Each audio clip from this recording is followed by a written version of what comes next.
Hey there, welcome to saas.unbound podcast. I'm your host, Nadeina, head of growth at SaaS Group. We serial acquire buying wonderful SaaS businesses to take them to the next level.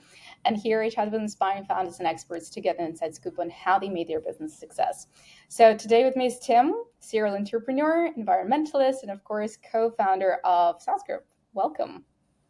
Hey, Great to see you here. So this is kind of likewise. a tradition now, right? The last episode of the season is always with you, so a little bit of a recap on the last 6 months of what happened at SaaS Group and what awaits us. But yeah, first maybe briefly a quick reminder of what SaaS Group is.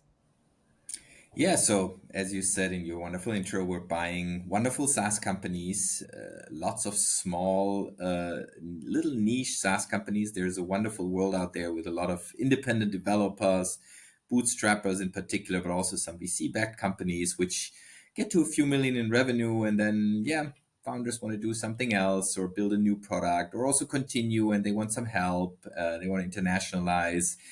And those are great products, and we buy them and help them to take them to the next level. That's what we are, and that's what we do.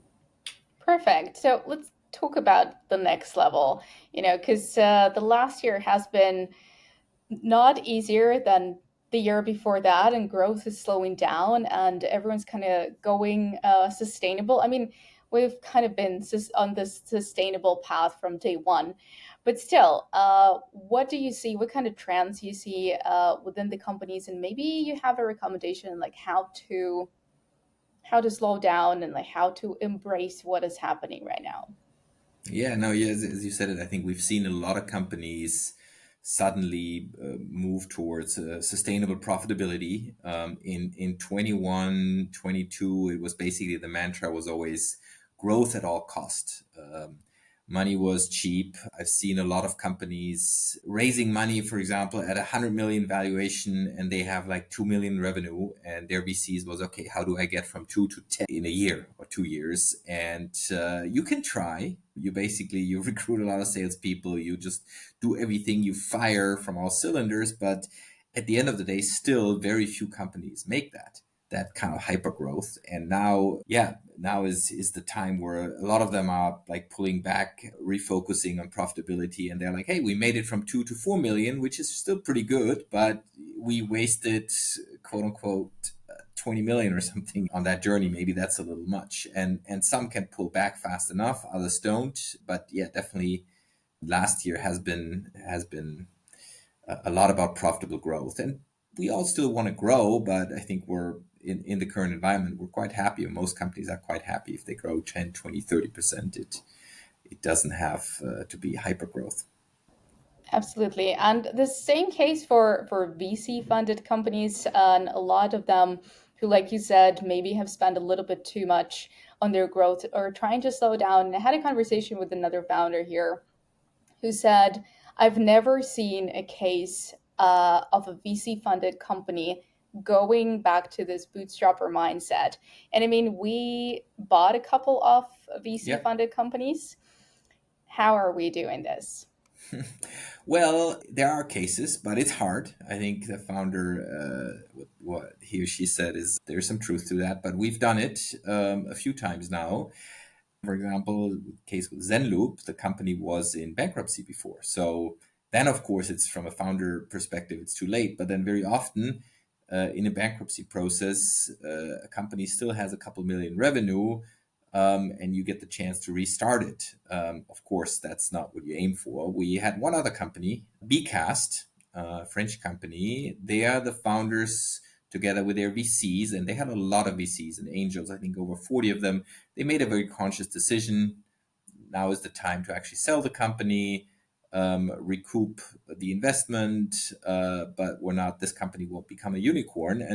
And that's fine. Like very few companies actually become a unicorn, and they made the decision early enough, and they were able to get a good exit for the founders and the investors. Of course, not the great exit that everyone hoped for, but it was a very good exit. And we turned around the company from losing a million to almost making a million every year within 1 year. It's painful. It involves a lot of painful decisions, refocusing on what made the company strong in the first place, refocusing on PLG, so product-led growth over very costly sales growth.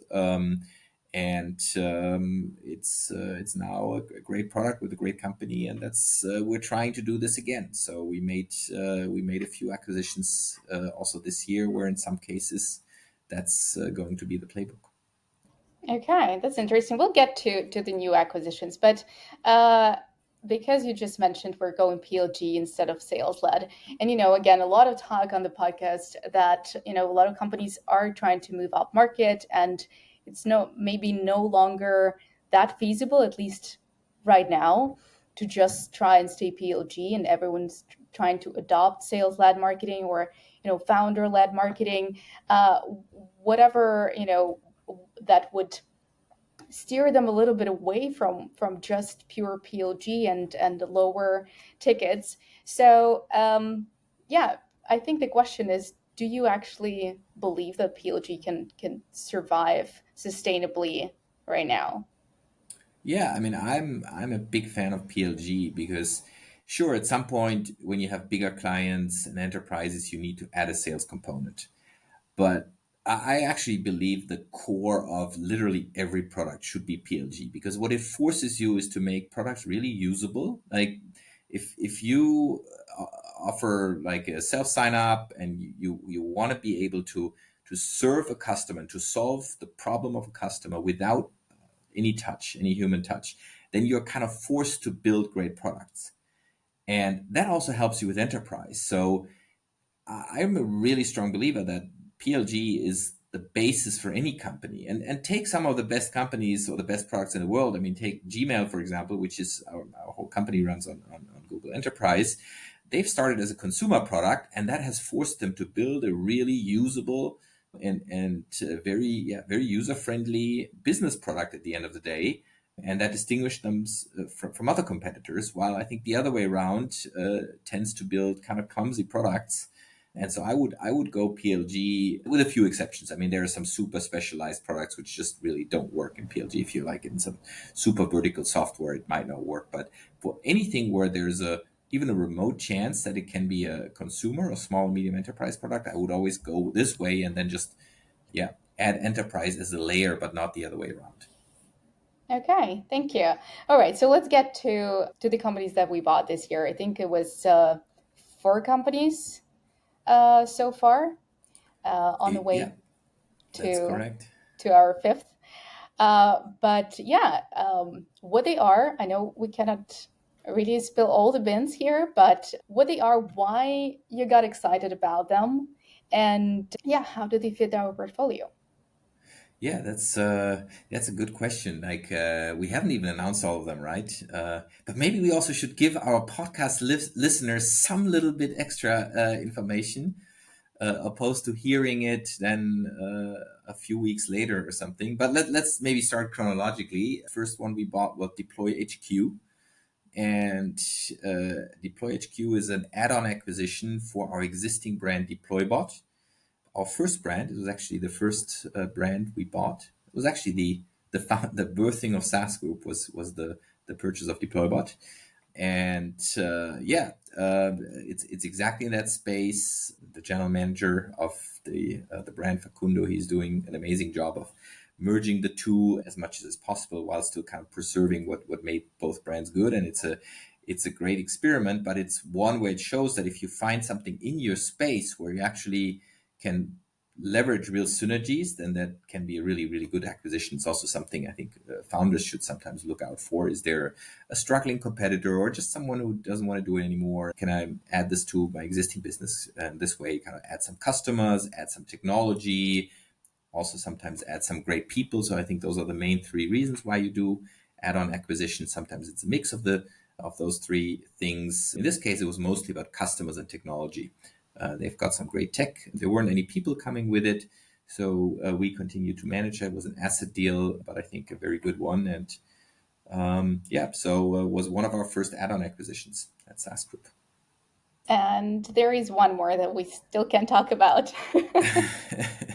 There is, so we did announce Inf Online, right? Yes. Infoline is an interesting one. It's a little bit out of our normal scope. It's an analytics tool, so it's a measurement tool for website traffic. It's a very old company. It's over 20 years old. It's been founded by German publishers who wanted to have a joint standard, an industry standard, and I think that's also what makes it very strong. It's still deeply rooted in the German publishing environment, publishing infrastructure, and it has a really superior technology. It measures things very accurately, and rightfully so has been able to set the standard for that over the last 20 years. They're not international, which is rare for SaaS group companies. Most of our companies are very international.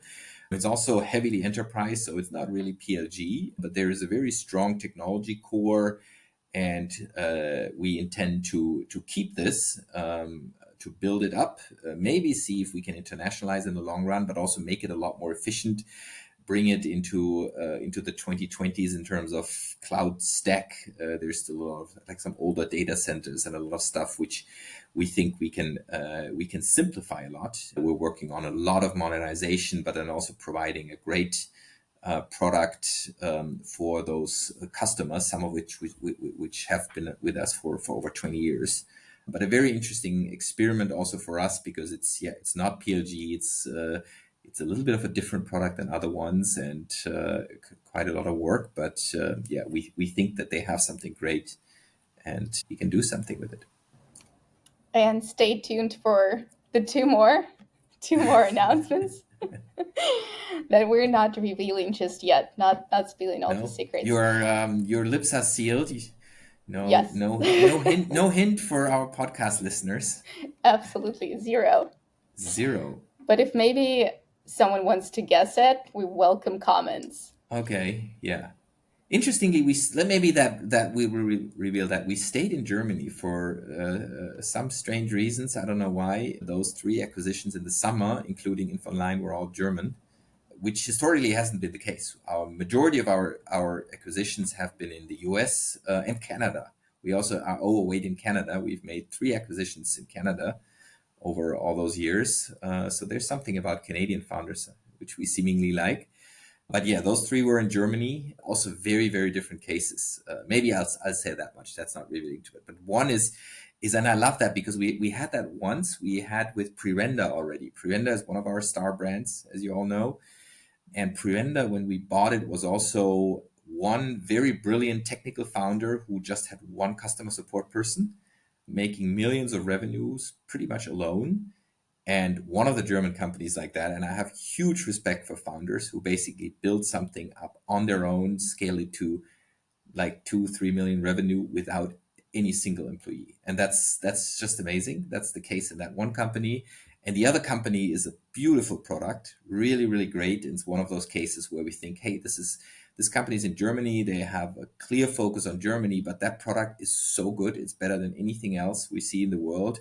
Why on earth have we not internationalized it? And that's kind of the playbook for the second one. And so, yeah, let's stay tuned for what those A bit two more things hints. are.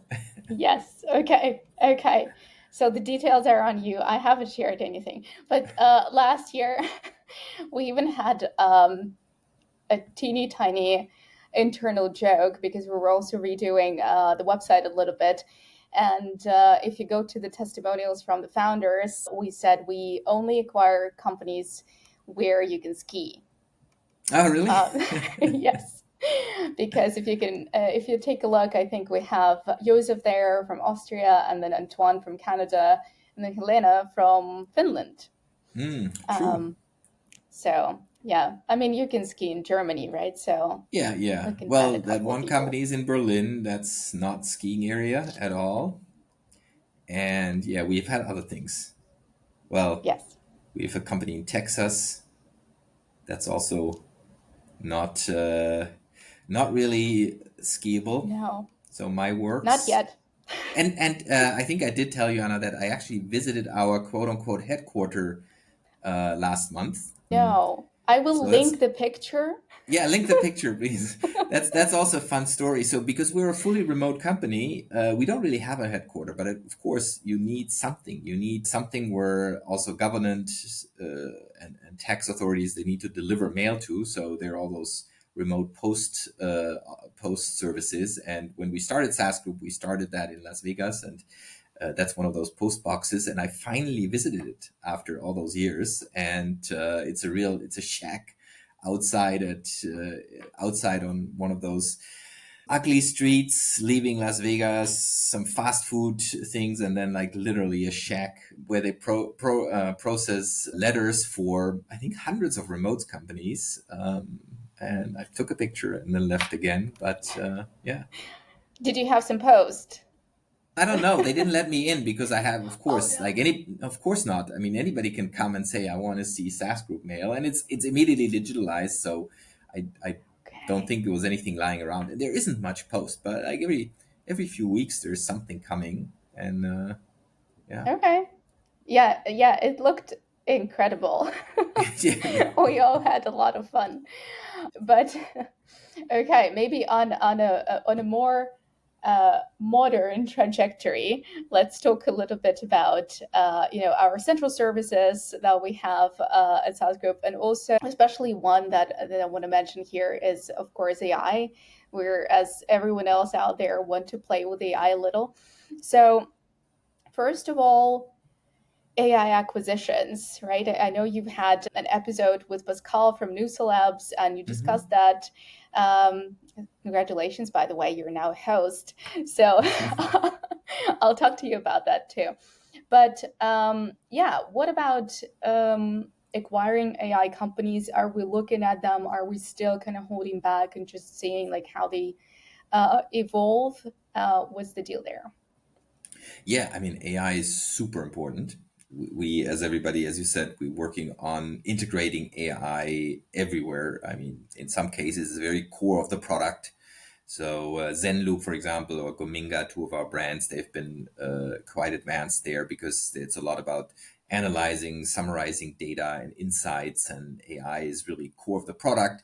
But then also AI is important for everybody else, improving customer support, improving development, of course, where I think everybody's on GitHub Copilot now.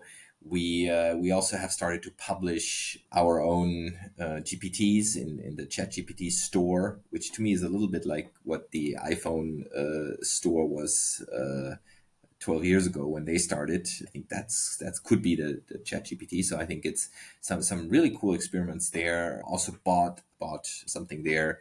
So yeah, we're doing AI on many fronts. I think we need a few more people like everyone in that field, but gladly we have lots of developers and many of them have a great interest in that. And so I think we have even if our AI team is really small, and I think one of the most overbooked teams of our central services, I think we've got dozens of people who are also really strong in AI and as part of their overall development role. And so I think there's a lot of things happening at the moment. We also would like to buy some AI companies at some point, but there's also quite a bit of hype. So AI companies get a lot of easy funding these days, which means that prices very often are not kind of realistic. I mean, you all know this hype cycle where things hype at some point and prices are accordingly, and then it goes back down to that more reality bound equilibrium. And I think we aren't there yet with AI, but AI will be super important, will be life changing for a lot of things, a lot of industries, and we got to massively invest there. But we Yeah. also, I mean, as always with SaaS Group, we have a very decentralized approach to that. So we have some teams who are doing fantastic stuff, others who do very little. We encourage it. We try to pave the road with some central services. But overall, yeah, we rely on individuals to play around with it, execute on that, and also have fun with it.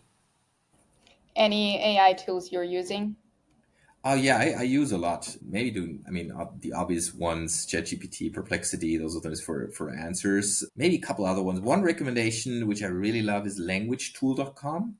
It's a multilingual competitor to Grammarly, but actually I think much better. So language tool is really cool, and it's an AI based grammar spell checker. It sits in your browser and just makes sure all your emails are properly written. And the good thing is, yeah, you can write things faster because you don't need to worry about those kind of things.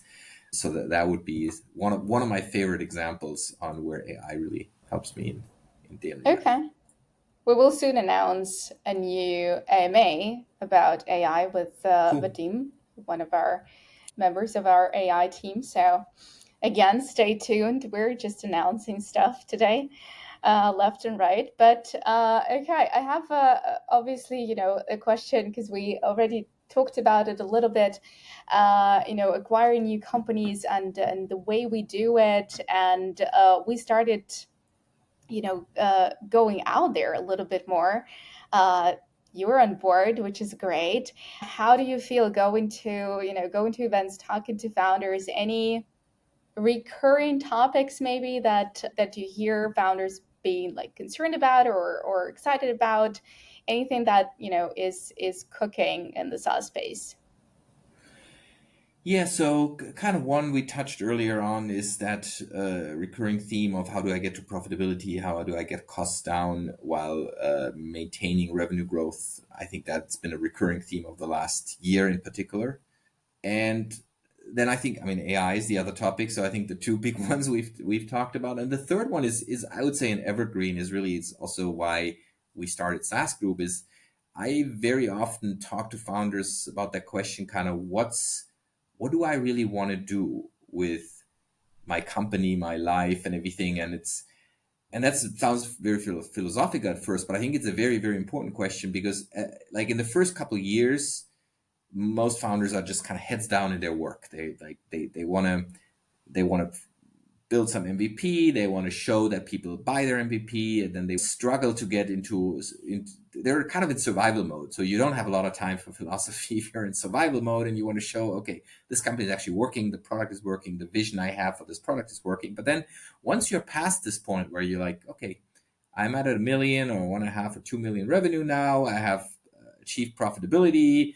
I know I can make that company very profitable if I want to, or I can grow it.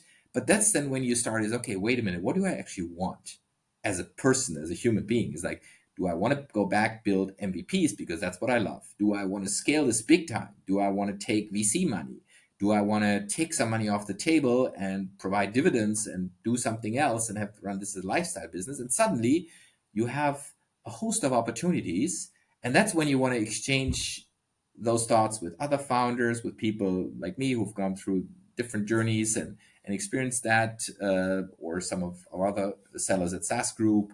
And that's when I think a lot of those conversations become interesting. It also goes a bit into kind of what are your capabilities? Like every person has a like I would say, well, we all have multiple skills, but I would say everybody has kind of one or two really fundamental skills. Is this building an early product? Is it acquiring customers? Is this scaling teams? And those are very, very different skills. And every founder, of course, needs some of them. But at the same time, yeah, it's like that's when people start questioning themselves. Do I really want to manage a lot of people? And some say, hey, I don't want to manage people. Like the founders I mentioned, who run a company alone, and they're some of the most brilliant people I know are those people because they like automate everything. They just don't want to bother building up big teams. But it also, of course, provides a glass ceiling to further success because at some point it doesn't work anymore. At some point you gotta hire people, you gotta build up structures, and so I think that's a recurring theme I hear, and that's one we really also enjoy talking to founders about because it reveals a lot about what people really want, and that's ultimately also one of the strongest drivers of do I sell the company, do I take on money, or do I do something else? How have you figured out what you wanted?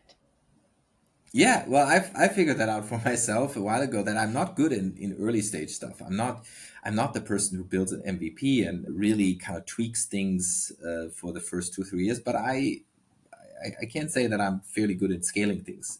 If there is a healthy core, I can take it to the next level. That's also so.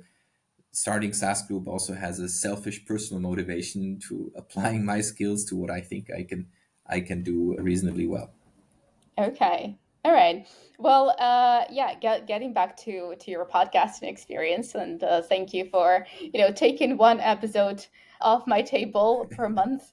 But yeah, you talk to other acquirers. Are there any recurring themes there, like any insights, maybe, how does M&A industry look right now? Yeah, good question. And you really put me on the spot there, which I think is important. People need to get out of their comfort zone once in a while. You did that with me by making me a host. You're definitely the much better podcast host. I know that it's for me, it's like something I have to quote unquote force myself to do.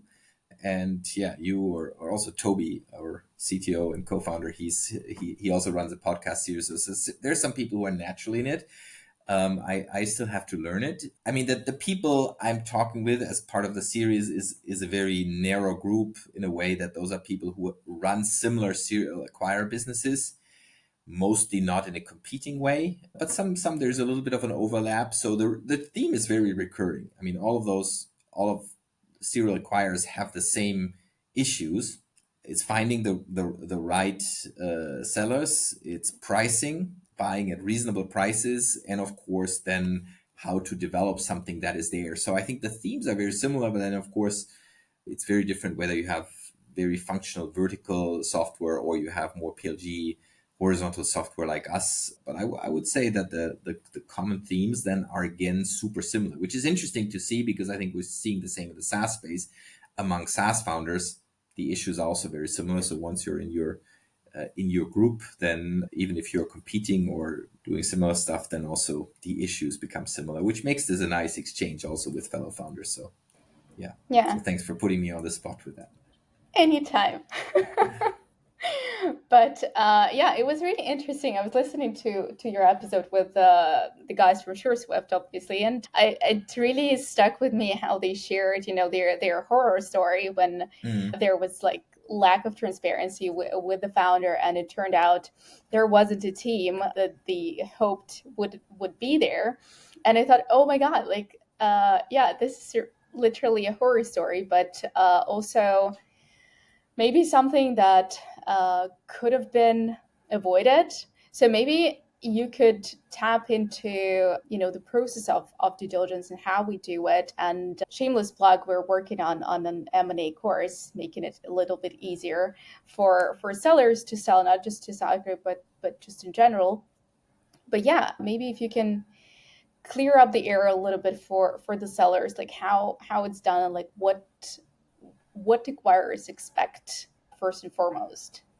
Yeah, I mean, due diligence is a wide topic, and I mean, there's the due diligence once we have acquired it, and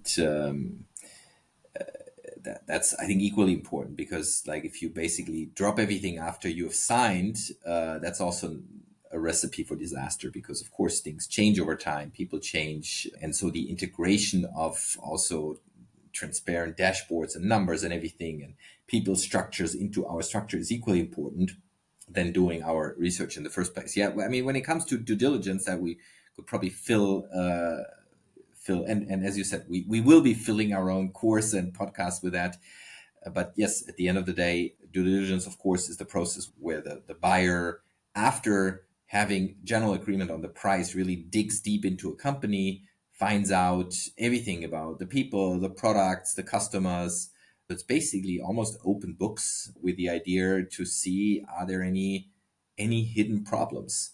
And sure, there's always something you find which you didn't know before, but a lot of those things are minor, and you say, okay, well, in the grand scheme of things, that's not material. You also sometimes find things which you like, where you thought, oh, I didn't know that before. And that's actually really cool that they have this. They have, I don't know, this patent line around, which they didn't mention, or they have this amazing talent. Once you talk to that person, it's like, you're like, wow, this person is amazing, and I'm really glad that he or she is now on our team. And so there are yeah, surprises both ways. But at the end of the day, of course, you just want to shield yourself from those really bad surprises, or you also you get a feeling over time, and you might notice, and we have had that case. We've noticed over time, well, that culture really isn't fitting to ours. It's like total bureaucratic or totally just not not fitting. And then, of course, it's always weighing against also price and other factors of a deal,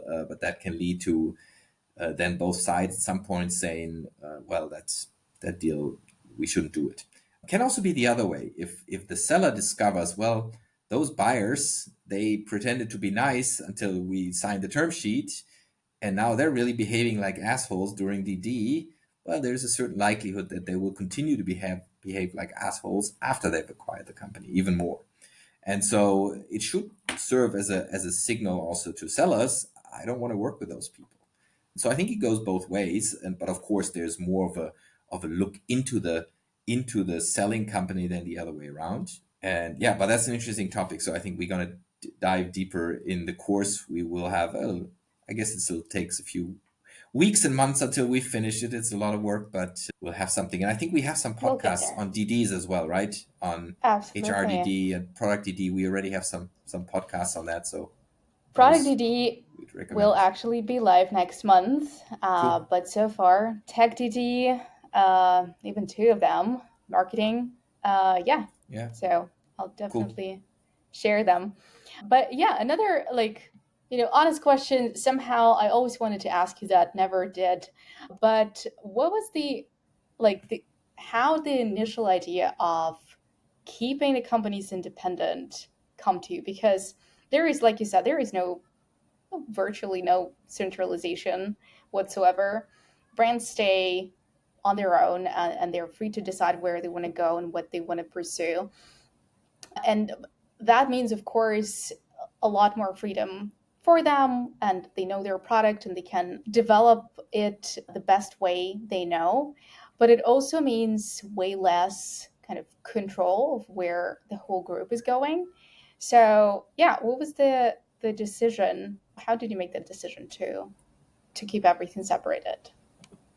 Well, I would say it wasn't that one decision. I mean, companies evolve over time. And so at the beginning, we were just one product. So that was independent. There was a second one, and someone else was taking care. We had no central services until 3 years ago. So, and of course, that question on how much do you centralize, how much you leave within the brands is a constant thing we debate very openly in the teams. And there are some things which we centralize, even in our structure. Finance would be one because, yeah, you need proper P&Ls at the beginning of the month, and that doesn't work with decentralization. Also, the good thing is most founders really don't enjoy that part. So most product centric managers. So it's actually really cool that we have people taking care of that. Somewhat similar with HR. I think there's a lot of structures which we put in place there, which are really cool. Like, I mean, our head of HR, been doing an amazing job on implementing a lot of lightweight things which really provide value without providing bureaucracy. It starts, of course, with payroll and stuff, but also the way how people can access their information, a very digital structure, very remote friendly structure so we can hire people anywhere in the world. But also things like, for example, like surveys and 360-degree feedback, which is always some work for the brands, but at the same time, it gives us this perfect overview on where are things working well, where are problems, and we can also make sure that we can address those problems. And so there's some things we centralize, but yeah, as you just said, Anna, on the core of product technology and all that, the brands really decide by themselves. And the reason being for this is, I mean, for one, our brands are very different, so we have very different things we sell, and also different tech stack, and it really wouldn't work that well to centralize it. And secondly, I'm a big believer in giving people autonomy. Also, autonomy is one of our core values. Autonomy, independence, but also coupled then with a very direct results orientation is quite important. Also for a remote culture where people are really trusted with delivering results and where we have very loose control mechanisms. But I'm like personally the strong believer that makes you want to like enjoy work more if you're really self-sufficient and you have your own destiny. Of course, not with everything, but I think people aren't born to be in a super bureaucratic, very formalized structure, and that's what we've been basically emphasizing with SaaS Group from the very beginning. And yeah, but it's something we're learning. Also, how bigger companies do this. I came across a book a couple of weeks ago called Humanocracy, which really resonated with me because it describes how some of the great bigger companies in the world embrace a very decentralized, very loosely held structure with a lot of autonomy. Hire was one of the companies, for example, mentioned there. Also, Nvidia, I think, is a company which is frequently quoted these days as one where there's very flat hierarchies, a lot of autonomy, and it's one of the most valuable companies in the world now, thanks to the AI boom, but also thanks to them being able to capture that. And so I think there's more and more research done on how do you keep things autonomous even while you scale, and I find that super fascinating as a topic. So Yeah, I remember you recommended the book a couple of weeks ago, and I picked it up. It's a good book. Maybe we'll discuss it someday. But a couple more questions. Usuals, no exceptions. Sorry, uh, but maybe we can then create a video where every half a year you talk about the biggest win and the biggest failure, and then a new hack. So yeah, this half a year, what has been the big win and the big maybe mistake or challenge? the big win and the big mistake. Shit, I should have prepared for that. I should have known that was coming. It's always hard to abstract, I think. It's like there's so much stuff happening, and then kind of what. So I think the biggest win, I would say, we really made a step forward on getting ready for the next stage of growth. Big thanks also to our CFO David there, who joined us roughly a year ago now, and who's been paving the road with finally our stock option program doing. We did an equity round. We paved the road now for an extended debt round. So kind of generally, there's not one measure, but kind of elevating ourselves to getting ready for the next phase of growth with lots of different projects, also a certain amount of professionalization. We formed a board for us ourselves. I think, just like for our founders and our brand managers where we act as a board, I think it's good to have some routine mechanisms where you have someone to lay out your strategy with and discuss it with, and we have a nice and good board now. And so we did a lot of the things, not one single measure, but I think we did a lot of the things of, okay, we're a company of over 300 people now, laying the foundation to be on the path to being 60 brands and 1,000 people without this break-in. And I think that was probably the biggest win of the last 6 months. And the biggest challenge, well, we've been really challenged kind of in a good way, but we have some brands which are now getting at considerable size. So kind of like at close to 10 million ARR. And we're struggling, ironically enough. I said a lot about what the glass ceiling is of founders and brands that are 2, 3 million very often. But we're struggling with this ourselves, that the mode of running a 2 million ARR company is obviously not the same than a 10 million company. And kind of updating our own systems there, and how do we pave the way for further growth. I think there's some room for improvement. And so in many cases, we also see that, yeah, there are different leaders needed and different skills, and making sure that this is done in a way that, yeah, every person really kind of play to his own strength. In some cases, has been challenging for us to push that change. So yeah, I think we're also learning in the way how our operating mode is in this case. That's not a bad challenge to have, let's say. Now it's not a bad challenge to have, but it's still a challenge. Right. Okay. Then, again, something you knew was coming. It's a hack. So again, it can be anything. It can be, sustaining the growth. It can be hiring good people. It can be, unplugging and going away. Maybe that is my hack. Really kind of combining, and that's also why we're building a remote company, because I like this kind of living somewhere else for a while, or even if it's just a few weeks on travel. I can take my laptop anywhere, and I think we're all like this.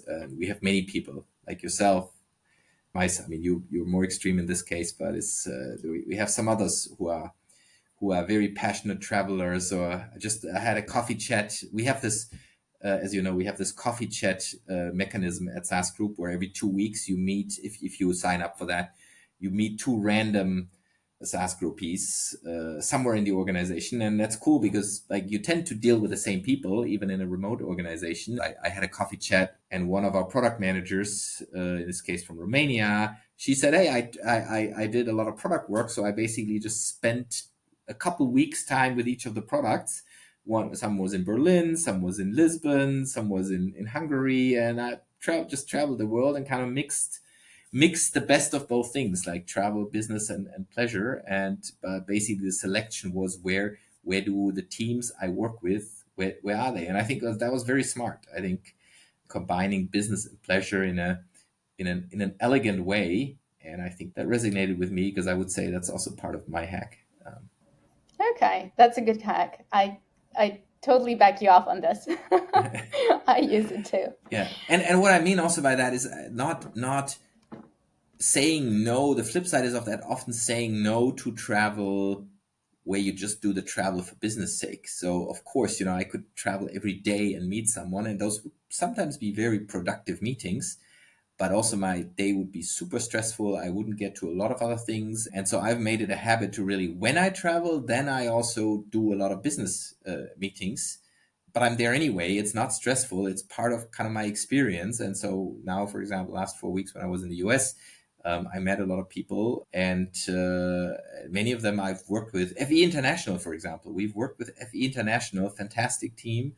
We've done several acquisitions where we use them, and it's the first time I've met them in their office. I've met one of the founders; he was in Cologne once, but first time I met them in New York, and had a really really good meeting. And yeah, so those kind of things. I mean, and I think there's a lot of opportunities.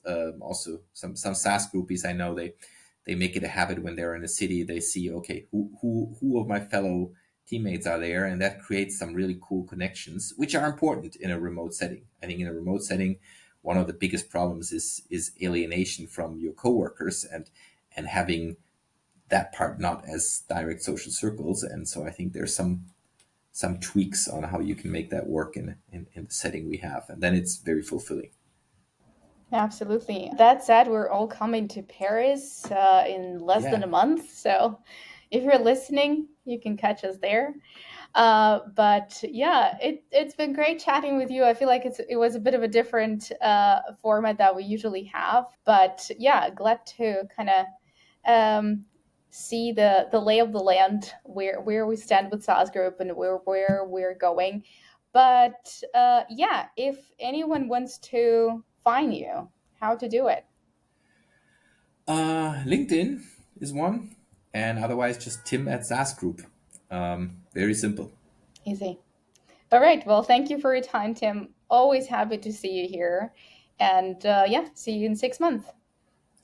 Cool. See you in 6 months. Well, I'll see you earlier. I'll see you in Yes. Paris for dinner, and the day before in Berlin True. Yes. We're in for the Berlin other too. dinner, and then at B2B Rocks in Paris. That's, I think, where we're coming there. Yes. Um, That's exciting. One of our friends running this company or this conference, and so yeah, we're gonna be spending 2 days at that conference. All right. Then see you there. Cool. See you there. Thank you. And take care.